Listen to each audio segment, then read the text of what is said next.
It's nice to have a Sunday evening where we're not worried about the snow and the ice. And it's good to see everybody here this evening. The singing sounds a little more full this evening than it has for a couple of weeks, because I think we've got a few more people than we usually have on Sunday evening. Not having to worry about the weather tonight, so it's nice. As I mentioned this morning, I want to continue the sermon series that we've been doing mostly on Sunday mornings, so far all on Sunday mornings, with a lesson this evening that's intended to continue further the case that we're making for the existence of God. We've made the case for the existence of God in two different ways so far. We have taken a look at what's known as the cosmological argument, the argument of cause and effect, and noted that the effect of the universe that we know requires a cause. And that being, of course, a classical argument that's been used to try to point out the fact that God is an adequate cause, the supernatural is an adequate cause to create the universe. We've taken a look at the teleological argument, which is the argument from design, which we looked at last week, which I think is a stronger argument, actually, than the cosmological. And took a look at several things that are obviously designed, the design that's involved in our universe, and specifically our place in the universe here on planet Earth. Taking a look at our human bodies, looking at the evident design that exists within our human bodies. And I want to expand upon, really, it's for some people this is a subsection of the design argument, but to me it's slightly different, and so important to maybe place it in a different category. And it's a new form of argumentation, not really was used very much with a lot of the classical arguments for the existence of God, and that is the argument from information, the fact that information exists. And I want to explain what I mean to you by that by a series of illustrations as we start here. If you take a look at the picture here, this is a picture of the Rosetta Stone that is housed in the British Museum. This stone was discovered in 1799 by French soldiers who were rebuilding a fort in Egypt. They found this stone, and turns out to be a pretty important find. This stone was carved in 196 BC. And it's a significant find because it contains two languages written in 3 different scripts. It contains the language of Egypt and of Greek in the hieroglyphic. The hieroglyphic was the language used by religious leaders in Egypt. It's in the Demotic script. That's the language that was used by the common people of Egypt. And it has the Greek language, which was the language that was used by the rulers of Egypt in 196 AD. And you can imagine why. That was the common language spoken through most of the world. Now, this stone was likely created so that it could be read by the religious rulers, by the common man, and by the political rulers of Egypt. And it's important today because it's been used to help decipher and translate ancient hieroglyphics, and it's housed in the British Museum. The fact that we have 3 different scripts all translating the same thing helps us understand the meaning of some of these hieroglyphics that are used here, and of course that are used in other places in Egypt. All of that history aside, though, here's my simple question, and that is, what is the source of the information that is written on this stone? Do you think, as you consider the information that exists on this stone, that it was just mere random chance that we have 3 different scripts that have been written on a rock? Or was there some obviously intelligent source behind the information?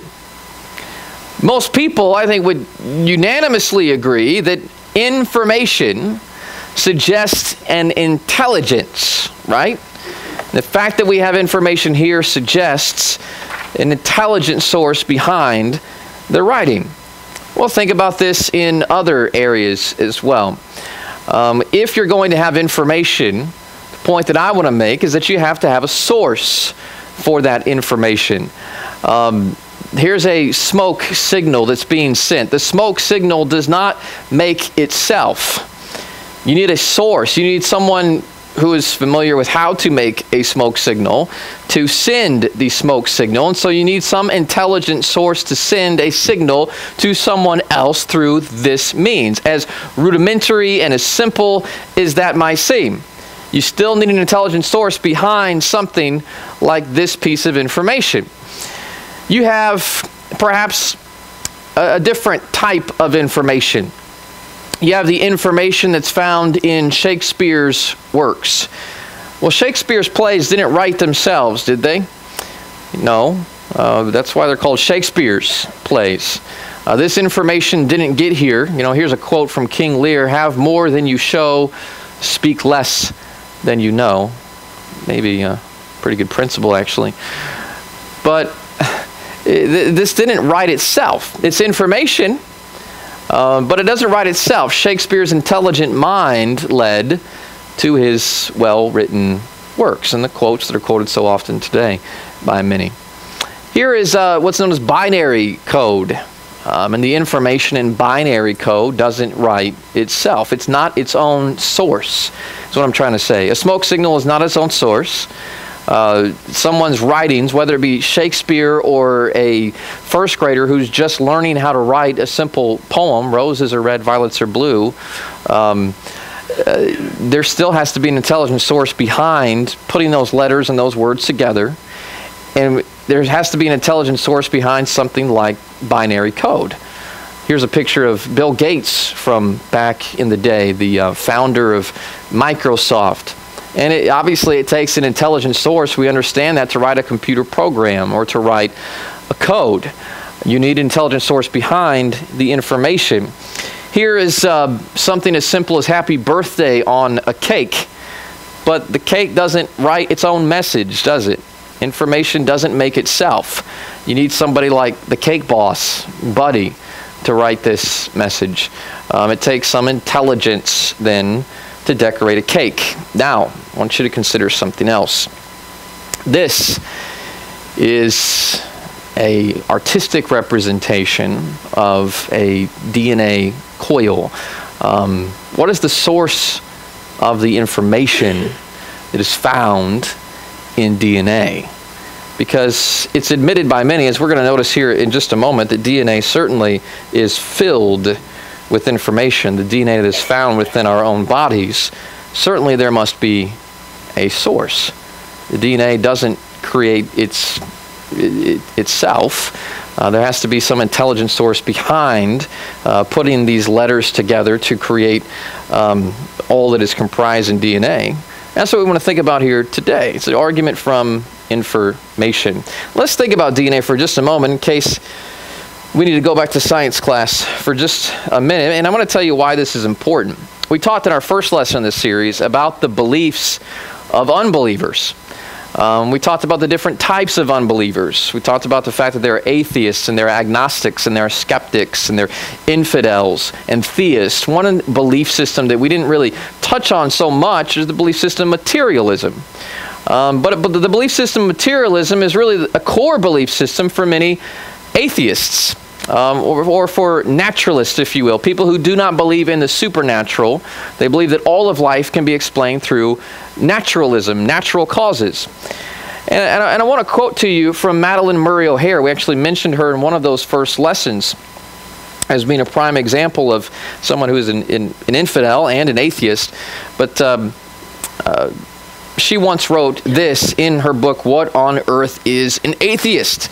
She said, "We atheists, we try to find some basis of rational thinking on which we can base our actions and our beliefs." Notice, atheists have beliefs. They make fun of you because of your faith, but they have a belief system as well. And this quote indicates that. And we have it. "We accept," she says, "the technical philosophy of materialism." Materialism being the material world, the natural world, as some would call it. It is a valid philosophy which cannot be discredited. Essentially, materialism's philosophy holds that nothing exists but natural phenomena. There are no supernatural forces, no supernatural entities such as gods or heavens or hells or life after death. That's the basic belief system of a materialist, and many atheists base their beliefs upon the philosophy of materialism. That's their worldview. Their worldview is there is no God, there is no heaven, there is no hell, there is no life after death. None of that. And so everything has to be explained naturally. Well, how does a naturalist, how does a materialist explain the non-material organization of information in DNA? And that's kind of what we want to think about here today for a moment. I want you to notice this is kind of a rather recent development in the origins debate or discussion. Keep in mind that Darwin, who is considered kind of the founding father of much of the evolutionary belief system, and of course many atheists are evolutionists as well and believe that evolution explains how things could have occurred naturally. But Darwin wrote his hallmark book, Origin of Species, in 1859. It's kind of an old book. It's getting outdated. You know, if I was to quote something from the scientific world to try to prove my belief system that was written in 1859, I'm pretty sure that most naturalists, atheists, or scientists would make fun of me for using such an outdated source. And yet, this is when Darwin wrote his Origin of Species, and many of the things that he stated in Origin of Species are considered outdated by scientific standards today. The Scopes monkey trial, which was important to changing people's thought about whether or not evolution should be taught in the school system, that took place in 1925. Well, we didn't know anything about DNA, really. There were guesses about it before then, that it existed, but we didn't really have a DNA model until Francis Crick and another scientist named Watson came up with it in 1953. And really, those discoveries didn't really come to light, to many people's knowledge, until the 1960s even. These people won Nobel Prizes for their studies in DNA and things of that nature. So just want you to notice that this is a rather recent scientific find that we're basing this argument upon. And that's one of the things that's noted by Stephen Meyer, who is a scientist in The Case for a Creator. He says one of the most extraordinary discoveries of the 20th century was that DNA actually stores information. It's the detailed instructions for assembling proteins in the form of a 4-character digital code. One of the most extraordinary discoveries of the 20th century. This is something that's fairly new on the scientific scene, if you will. And it's changing the way that scientists have to think about the origins of life. Well, think about DNA, and let's start by thinking about the complexity of the cell, first of all. Bruce Albert, he's the president of the National Academy of Sciences, and this is what he said about the cell. He said, "We have always underestimated the cell. The entire cell can be viewed as a factory that contains an elaborate network of interlocking assembly lines, each of which is composed of a set of large protein machines. Why do we call them machines? Precisely because, like machines invented by humans to deal efficiently with the macroscopic world, these protein assemblies contain highly coordinated moving parts dealing with microscopic entities, of course." Here's another artistic representation of the cell. And I just want to think with you about what the cell does in our bodies and about the human cell. A human body, it's composed of over 30 different kinds of cells. It's composed of red blood cells and white blood cells, and we have nerve cells and all kinds of cells. The total would be approximately, we have 100 trillion cells in an average adult. These cells come in a variety of shapes and sizes with different functions and life expectancies. So yes, cells live and they die and then they get recreated essentially. Cells have 3 major components, all right? There's 3 major components of cell. First, Each cell is composed of a cell membrane that encloses the organism. Maybe you remember this when you were studying biology and things like that, when you were studying the parts of a cell. Some of you might be studying it right now. Some of you, this might be the first time you've ever studied it, so I apologize. But second, inside the cell is a three-dimensional cytoplasm, which is a watery matrix that contains specialized organelles. And third, within the cytoplasm is the nucleus. This is what we have represented here. This little thing, the nucleus, it's kind of in the center of the cell. The nucleus contains most of the genetic material, and it serves as the control center of the cell. This is where it all happens. Inside the cytoplasm, there's over 20 different chemical reactions that are occurring at one time. Each cell, you've got 100 trillion cells in an average adult, and each cell contains really 5 major components. Those 5 major components are for, number 1, communication. Cells have to communicate. They have to dispose of waste somehow. Number 2. Number 3, nutrition is important to a cell. Number 4, there's a part that repairs the parts of the cell. And 5, you have to have reproduction. These cells have to reproduce. The nucleus is where this all happens. It's the control center of the cell. It's separated from the cytoplasm by a nuclear membrane. Now, within the nucleus is the genetic machinery of the cell. I'm trying to make this as simple as I possibly can. But chromosomes and genes that contain deoxyribonucleic acid, and that's the big old long word that stands for DNA. Okay, the DNA is a supermolecule that carries the coded information for the replication of the cell. Aren't you glad you came tonight, Nikki, so that you could translate all of these things? If the DNA from a single human cell were removed from the nucleus, and if it was unraveled, it's found in the cell in this spiral configuration like this, it would be approximately 6 feet long. Okay, that's how much information is in there. It would contain over 1 billion biochemical steps. It has been estimated that if all the DNA in an adult human were placed end to end, it would reach to the sun and back 186 million miles, 400 times. That's how much information is in that DNA. The DNA molecule does something that we as humans have yet to accomplish. It stores coded information in a chemical format and then uses a biological agent, that's RNA, to decode and activate it. Now, human technology is not yet advanced to the point of storing information chemically as it is stored in the DNA molecule. Now, why is all this important? All this is important because we need to ask the question. You have that much information, what's the source? Where did it all come from? Let's take a look at what some people have said about the information in DNA. George Sim Johnson wrote once in the Wall Street Journal back in 1999 in an article, Did Darwin Get It Right? He said of DNA, human DNA contains more organized information than the Encyclopedia Britannica.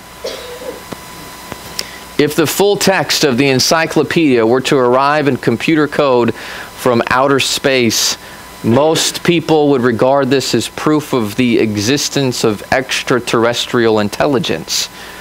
But when seen in nature, it's explained as the workings of random forces. Richard Dawkins, who is an atheist, at least understands how computer-like the machine code of the genes is. He wrote in River Out of Eden, the machine code of the genes is uncannily computer-like. Yet to him, it's just all there by chance. Just a big old freak of nature. That's all it is. Stephen Meyer again writes in The Case for a Creator, and he's interviewed twice by Lee Strobel in this book. He says this on page 78. He said, if you reflect on that, the idea that we are our DNA and our genes are very computer-like. If you reflect on that, you realize that computers run on software programs that are produced by intelligent engineers. Every experience we have about information, whether it's a computer code, a hieroglyphic inscription, a book, or a cave painting, points toward intelligence. And the same is true about the information inside every cell in every living creature. You are fearfully and wonderfully made.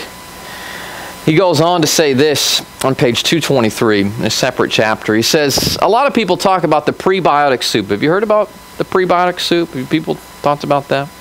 It's kind of the,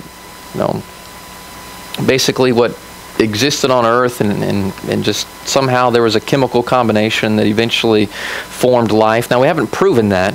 Nobody's proven that yet, that you can get life from non-life. It actually defies the law of biogenesis, but some people say, try it enough times, maybe it'll happen. We haven't proven it. We haven't tried it enough times, so it has happened. But try it enough times, this prebiotic soup, and maybe you'll get life. But a lot of people talk about that. He says the chemicals that supposedly existed on the primitive Earth prior to life. Even if you had the right chemicals to create a living cell, even if you had the right ones, nobody's proven that we did or we do. You would also need information for how to arrange them in very specific configurations in order to perform biological functions. Ever since the 1950s and 1960s, it's Francis Crick, Watson, Nobel Prize winners for their study on DNA. That's what he's alluding to. Biologists have recognized that the cell's critical functions are usually performed by proteins. And proteins are the product of assembly instructions stored in DNA. The origin for information in DNA, which is necessary for life to begin, is best explained by an intelligent cause rather than any of the types of naturalistic causes that scientists typically use to explain biological phenomena. Now, I want to mention this. I quoted this morning from Bill Mayer in Religulous. I don't even know how you pronounce that word. Religulous or religulous? Whatever. It's kind of ridiculous. But he actually says on that, no, there's no scientists. There are no scientists out there who believe that we came from some supernatural source. Well, here's one. I'm about to quote from a few others too. But this is what he says. The order for information in DNA, which is necessary for life to begin, is best explained. Best explained. In other words, we can't come up with a naturalistic explanation. It's best explained by an intelligent cause rather than any of the types of naturalistic causes that scientists typically use to explain biological phenomena. He goes on to say, neither chance, that's what naturalism depends upon, nor chance combined with natural selection, there's another theory for the origins of life, nor self-organizational processes have the causal power to produce information. But we do know of one entity that does have the required causal powers to produce information, and that's intelligence. And he says, I think the information revolution taking place in biology is sounding the death knell for Darwinism and chemical evolutionary theories. The attempt to explain the origin of life solely from chemical constituents is effectively dead now. Naturalism cannot answer the fundamental problem of how to get from matter and energy to biological function without the infusion of information from an intelligence. Who was that intelligence? There actually have been some scientists, because they can't get around that, they want to claim, scientists mind you, they want to claim that perhaps life on Earth was seeded from aliens. And that's their way of getting around the issue. Haven't proven that one yet either, but it sure beats having to admit there is a God. This is what Thaxton, Bradley, and Olson wrote, and this is an important work too. Again, these are three scientists who wrote this work together, The Mystery of Life's Origin. We know that in numerous cases, certain effects always have intelligent causes, such as dictionaries. You need intelligence to produce a dictionary, right? A sculpture, you need intelligence to produce a sculpture. Machines, paintings. In like manner, an intelligible communication via radio signal from some distant galaxy would be widely hailed as evidence of an intelligent source. You know, there's people out there that are listening for signals from distant galaxies to see if there's life. Wouldn't you love that job? You just sit there all day. Did you hear anything today? Nope, nothing again. I'll take my paycheck. I'll take that job. Ain't ever going to happen. Why then, he goes on to say, why then doesn't the message sequence on the DNA molecule also constitute prima facie evidence for an intelligent source? After all, DNA information is not just analogous to a message sequence such as Morse code. It is such a message sequence. We believe that if this question is considered, it will be seen that most often it is answered in the negative simply because it is thought to be inappropriate to bring a creator into science.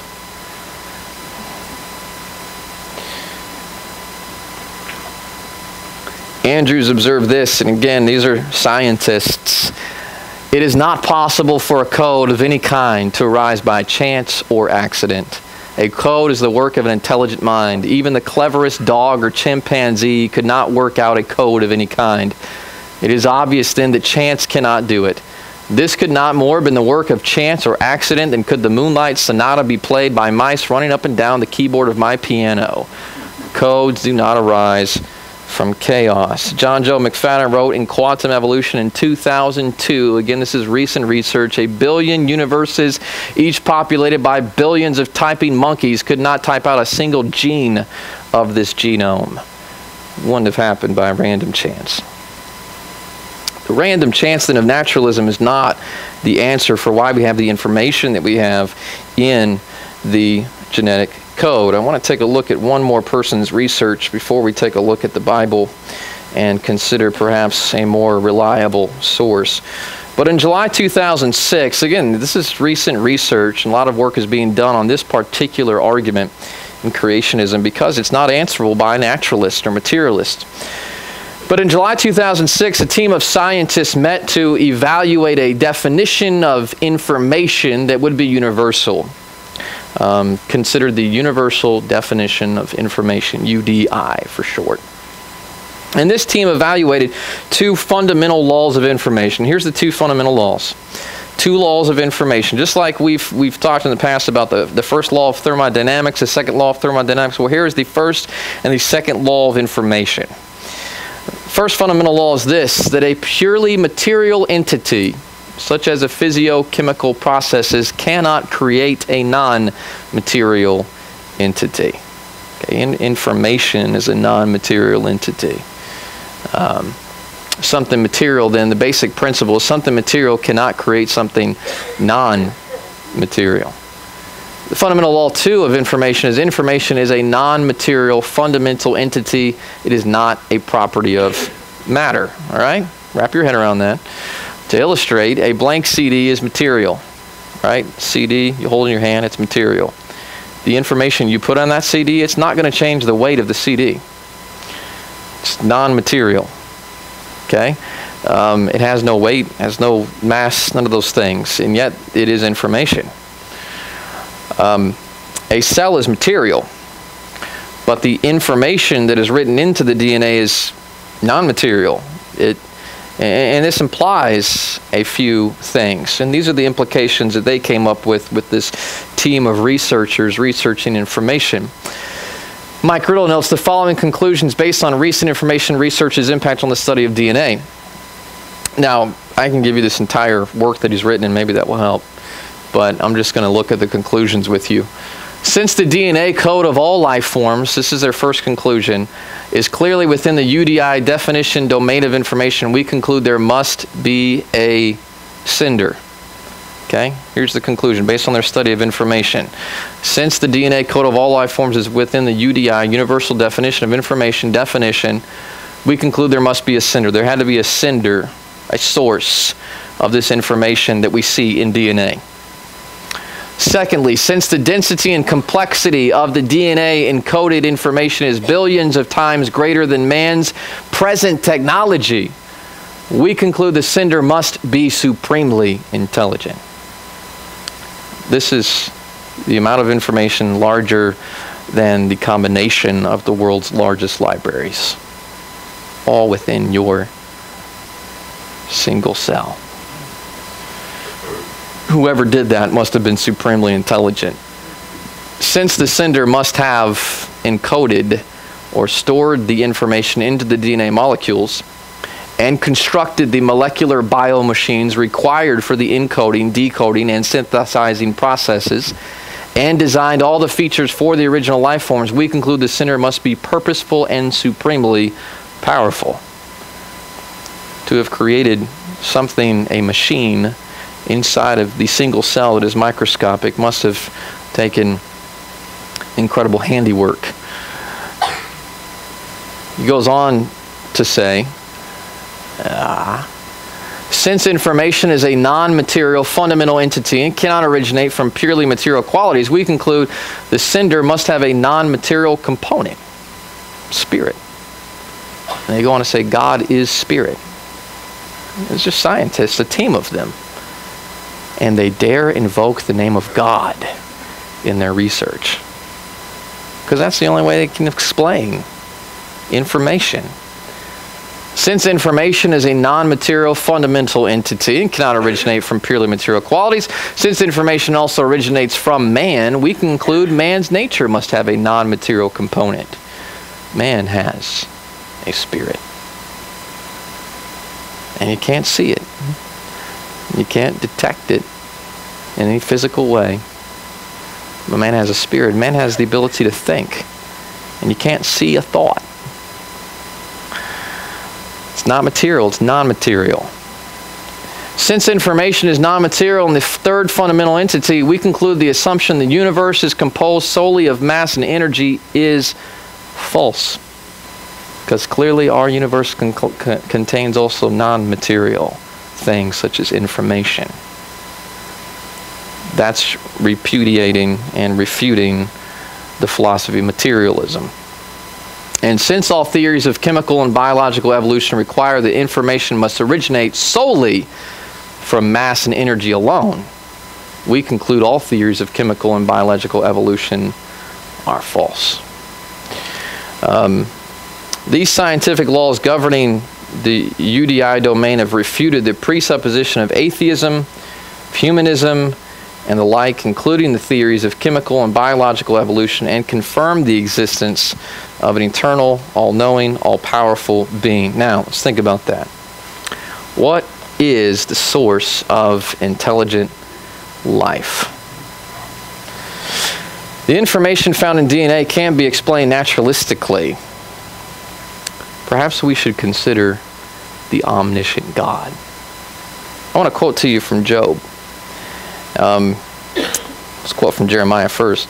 Jeremiah 32 verse 17 says, "Ah, Lord God, it is you who have made the heavens and the earth by your great power and by your outstretched arm. Nothing is too hard for you." The all-knowing God made man in his image. God is spirit. Man has also been given a spirit. Genesis 1:26 says, God said, "Let us make man in our image after our likeness. Let them have dominion over the fish of the sea." It says in verse 27, God created man in his own image. In the image of God created he him, male and female created he them. If God is spirit, we've been created in his image, then man has also been given a spirit, which is a non-material entity.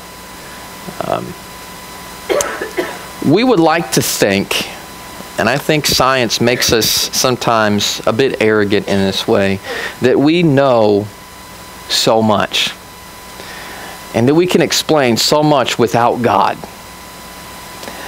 Yet there's so much that we don't know that God does. And that's the point, I think, that Job that God's making to Job in Job 36. Notice what he says. From out of a storm, the Lord said to Job. And these first 3 verses from the contemporary English version, because I like how blunt they are in this version. The Lord says, why do you talk so much when you know so little? Shut your mouth, Job. I've heard enough. It's time for me to talk. Now he says, get ready to face me. Can you answer the questions I ask? And he starts asking some questions that I think, even though we realize certain things about the earth, we'd have a hard time answering. He says, where were you when I laid the foundation of the earth? Tell me if you have understanding. Who determined its measurements? He says, surely you know. Or who stretched the line upon it? On what were its bases sunk? Who laid its cornerstone when the morning stars sang together and all the sons of God shouted for joy? Tell me, Job. Can you answer how I made the world? He says, who shut in the sea with doors when it burst out from the womb? Why did the sea stop exactly at the edge of the continents? Why is it that just works perfectly here on earth? That's the question that God's asking. Can you explain that? We know it happens. We know the moon, the sun, and the tilt of the earth have things to do with it, but wow. God's asking that question. Can you explain that to me, Job? When I made clouds its garment, and thick darkness its swaddling band, and prescribed limits for it, and set bars and doors, and said, thus far shall you come, and no farther, and here shall your proud waves be stayed. God goes on to ask, have you commanded the morning since your days began? You ever considered the sunrise and how amazing that is? A miracle every morning, Job. Can you explain all that? Can you explain how I did that?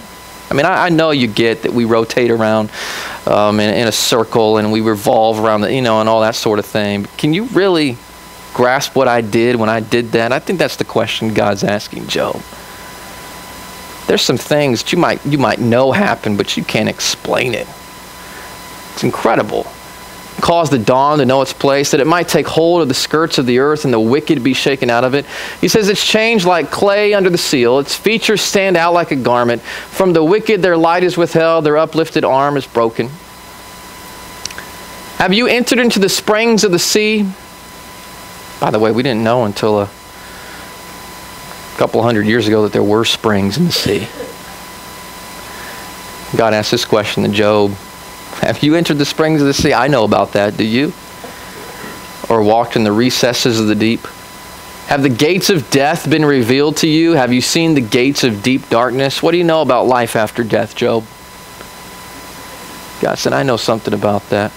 You think you know so much.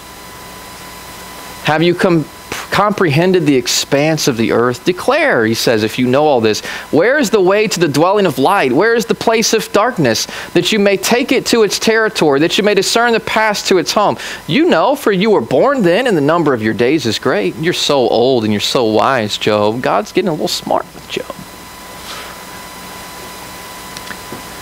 Have you entered the storehouses of the snow? Have you seen the storehouses of the hail, which I have reserved for the time of trouble, for the day of battle and war? Interesting, God admits that he sometimes uses snow and hail, and he has used in biblical history snow and hail for his purposes in battle. What is the way to the place where the light is distributed, or where the east wind is scattered upon the earth? Can you find the source of the wind? And we know there's wind. It's kind of hard to explain some things about the wind. Who has cleft a channel for the torrents of rain and a way for the thunderbolt? We're still studying lightning and electricity and all that is involved in thunderstorms. And oh man, how awesome it would be if scientists could stop hurricanes and tornadoes and lightning from happening to save people, but they can't. Because we haven't got it all figured out yet. God knows about all those things. To bring rain on a land where no man is, on the desert in which there is no man. He goes on to say to Job, Can you bind the cluster of the Pleiades or loose the belt of Orion? Talk about the constellations. Can you bring out Mazzaroth in its season? Can you guide the great bear with its cubs? He's talking about constellations again. Do you know the ordinances of the heavens? Can you set their dominion over the earth? Here's the verse I really want you to see, and I'm going to be reading from the English Standard Version, verses 34 through 38, but think about this. Can you lift up your voice to the clouds, that a flood of waters may cover you? Can you send forth lightnings that they may go and say to you, here we are? Listen to verse 36. Who has put wisdom in the inward parts, or given understanding to the mind?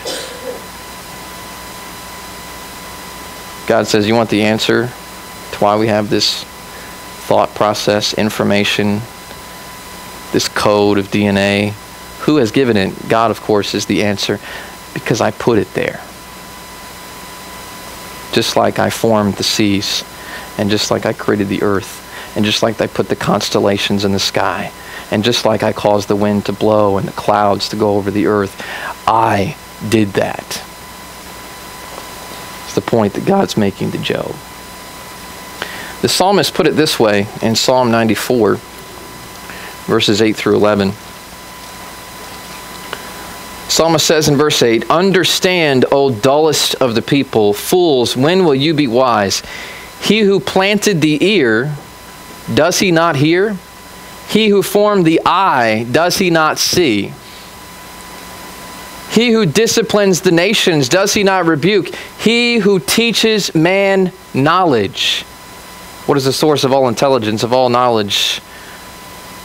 It's God. He says, the Lord knows the thoughts of man, that they are but a breath. We don't have to guess at why we have this intelligent code, computer-like code within our own bodies.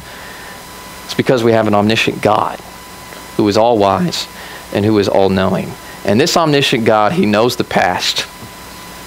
He once said to Moses, before Abraham was, I am. He knows the present. He knows the very thoughts and the intents of your heart, Hebrews says. He also knows the future. Acts 17, verse 31 declares that our God knows what is going to take place. Though he foreknows, it doesn't mean he foreordains, but certainly our God is all-knowing, knowing past, knowing present, and knowing future. And it's important for us to realize that we are never going to outsmart the all-wise and the all-knowing Father in heaven. In Galatians chapter 6, Paul said this as he wrote to the church in Galatia, encouraging them to follow the fruit of the Spirit and to live their lives for the Lord. He says, don't be deceived. God is not mocked. Whatever a man sows, that he will also reap. He who sows to his flesh will of the flesh reap corruption. He who sows to the Spirit will of the Spirit reap everlasting life. God knows what's going on in your life. He knows how you're living it. And he's going to hold you accountable for it someday. And we need to not be mocked. The God who is smart enough to create this computer-like system in our own bodies is certainly smart enough to know what's going on in your life. So how are you living your life? You living it for the Lord? That's what he's calling us to do right here. He's saying, you know, if you're living for yourself, for your flesh, for all of the things of this world, for the entertainments and the excitement of material things, if that's what your life is all about, then one day you are going to reap what you've sown. But if you're living for the Spirit, you're seeking out the things of the Spirit, the things of God, and doing God's will, then one day the Lord will reward you with the great, everlasting, and precious promises that he gives to those who love him and who obey him.